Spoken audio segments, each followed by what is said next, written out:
I did promise that I am going to share every moment with you, like in terms of everything that I'm doing this festive season. I'm gonna vlog it.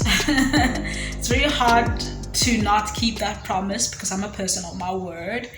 So right now I'm gonna go to the garage. My car is dirty. I had packed a lot of stuff on it, so it's fine. It's very dirty and I need to go and wash it. And from there, I'm gonna continue with my day. Stay with me.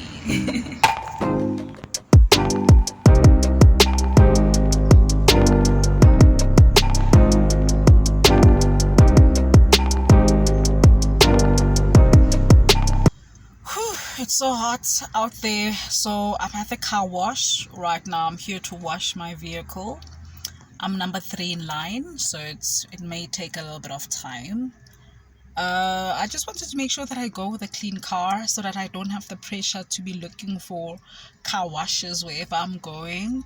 I always wash my car at the same place. Once I develop trust, then I'll take my car there. Here they wash it very well. They've got all the equipment you can think of, the hoovers and whatnot. Your car's gonna come out looking brand new, so I always come here. I'm gonna show you the exterior as well. So yeah, for this car wash I always pay 125, so it's usually a full wash. So yeah, and yeah, so let's see how it goes.